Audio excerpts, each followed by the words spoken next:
What is good, YouTube? Quinn Wade basketball analysis coming to y'all with a quick video. Today we're going to talk about Buddy Hield, a guy that stayed in college for a couple years, scored over 20 points a game, known as the next Steph Curry because all he did was shoot long distance, quick pull up, trigger threes.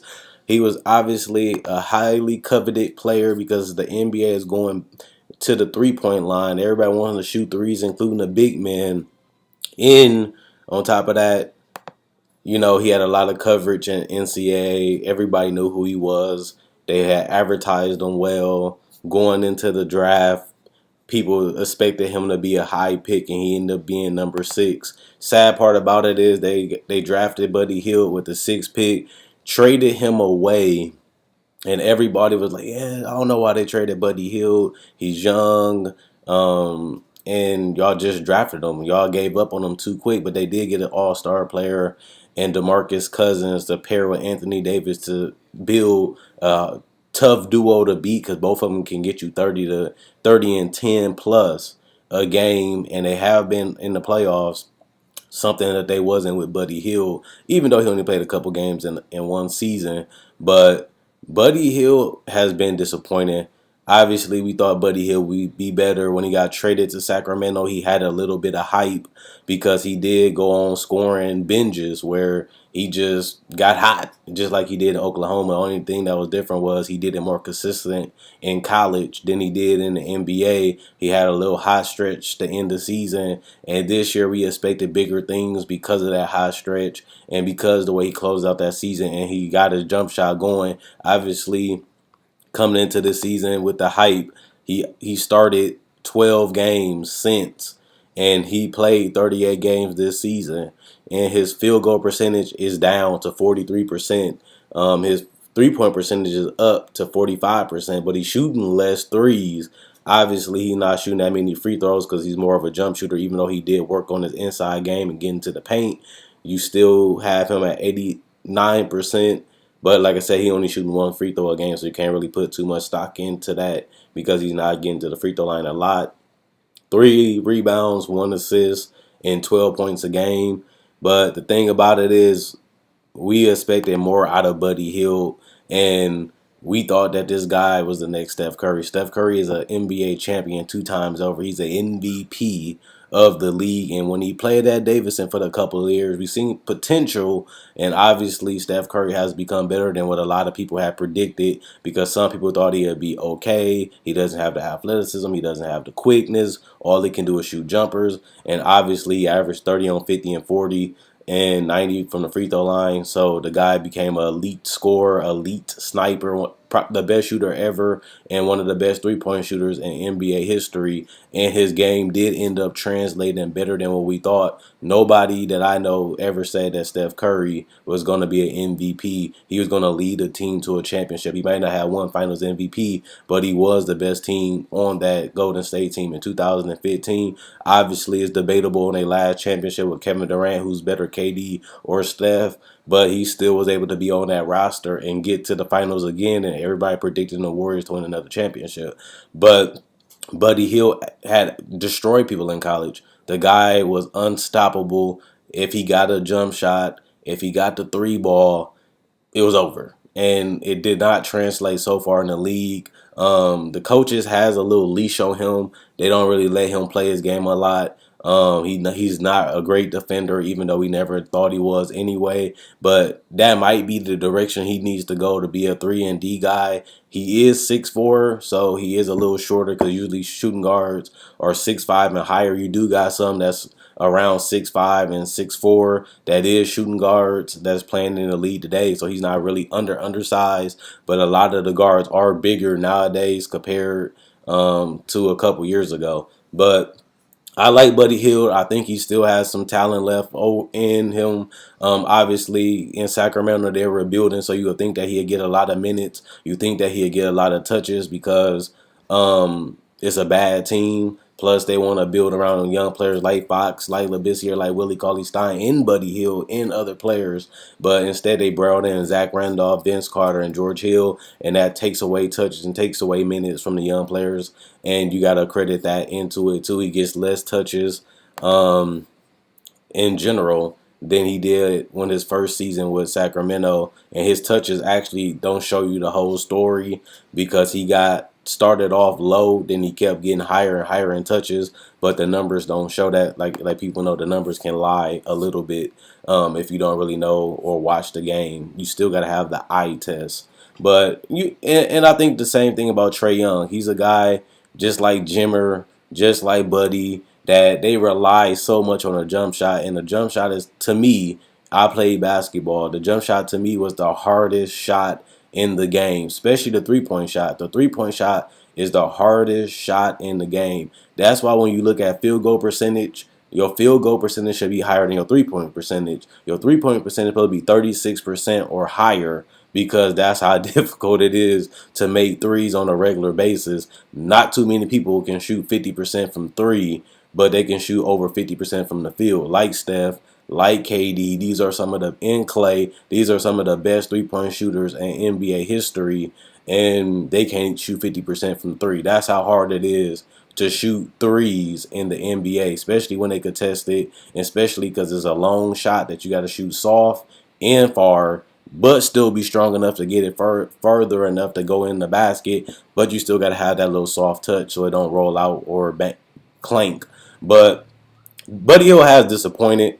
I wanted to bring that up. And the only reason I bring up the Trae Young is because he's getting that little Steph Curry buzz. Even Malik Monk, he was a guy that a lot of people say he's the steal of the draft and he can play, but he's one of those Lou Williams type of players and those Eric Gordons where you have to live with the good and the bad. And if in J.R. Smith on that same level, they're going to give you points, but they're going to take bad shots.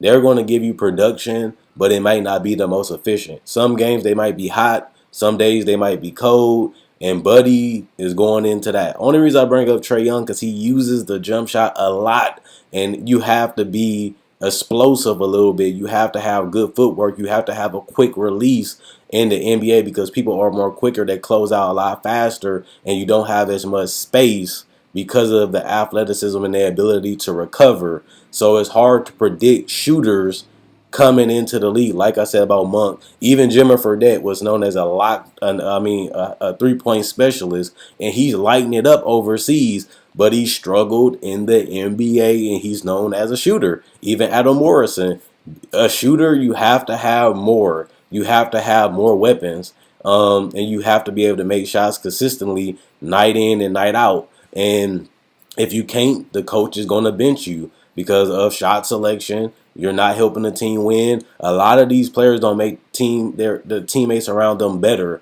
because they only scores. If they're not scoring the basketball, they don't really add that much value to the team. If they're not shooting threes, they role is marginalized if their three-point shot is not hitting. Kind of like Robert Covington. He's supposed to be a modern-day role player where he can guard and switch and shoot threes. But when his three-point shot ain't falling, he adds less value to the team because that's his biggest skill set for the team. And if you take Robert Covington, J.J. Redick, Kyle Korver out of their game, they don't impact the game in different ways and help win it. Like Kyle Korver, not really known as a passer, not really known as a defender, but he's on the roster because he's so great at three-point shooting. But if you take that three-point shooting away, it hurts the team because he doesn't bring anything else to the table outside of coming off screens and knocking down threes and keeping a defense moving because they got to fight through all them screens and they got to pay attention to Kyle Korver because if you leave him open,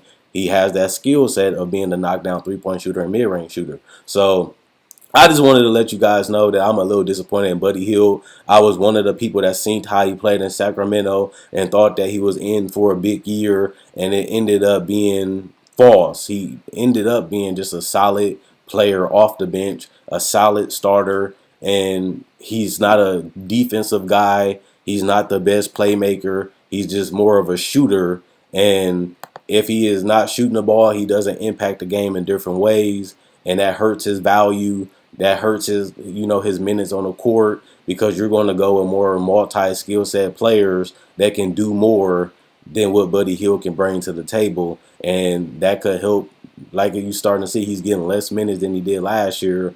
They're starting to play and utilize other players.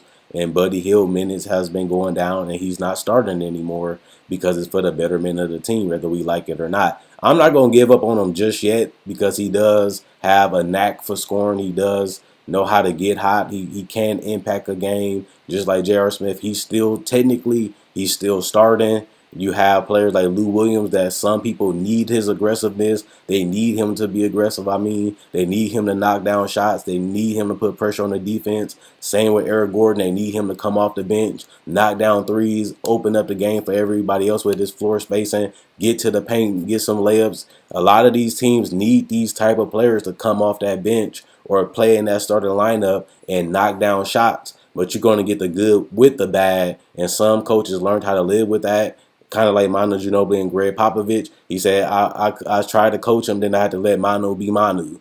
And once he let Manu be Manu, they started winning championships, and he was a big part of that. But Manu take bad and good shots. And remember that game when Manu dropped the clock all the way down and bricked the layup against Dallas, and then they lost in overtime. You got to let Manu be Manu. You got to take the good with the bad with these players. And at the end of the day, we're going to see how Buddy Hield's career is when it's all said and done. Will he still be in the league? Can he get a max contract? Can he still be a superstar? Can he at least be an all-star? We don't know. And he's starting to fade a little bit in Sacramento. He went from being a highlighted piece in the trade to a piece now that we're not really seeing him as much and not seeing as much production. Let me know what you guys think. Quinn Wade Basketball Not So I'm going. Check out my website, NosisPlayground.com, and my Facebook page, NosisPlayground.com. Link will be in the description in the comment section below. Like my Facebook page to show support, and also check out and sign up to my website. It's free. Also, if you're on Twitter, my YouTube channel will be posted and pinned on my Twitter. Also, my website will be pinned on my description of my Twitter, so you can click the link and send to my website, and it will be pinned also on my Twitter. If you're on Facebook, my YouTube will be pinned also on my Facebook account. So if you want to click that, you can go check out my YouTube account, subscribe. All the videos are free, and like to show support if you like these videos. Also, my website will also be a link in the description of my Facebook. And if you're on YouTube, like I said, check out my website, check out my Facebook page, like to show support. And I'm going to let me know what you guys think about Buddy Hield. Should we give up on him? Does he need another opportunity? Does he need a fresh start? We don't know, but he has to figure something out before his career start to dwindle. And, he needs to get off that bench because people going to look at him as a Lou Williams type of player.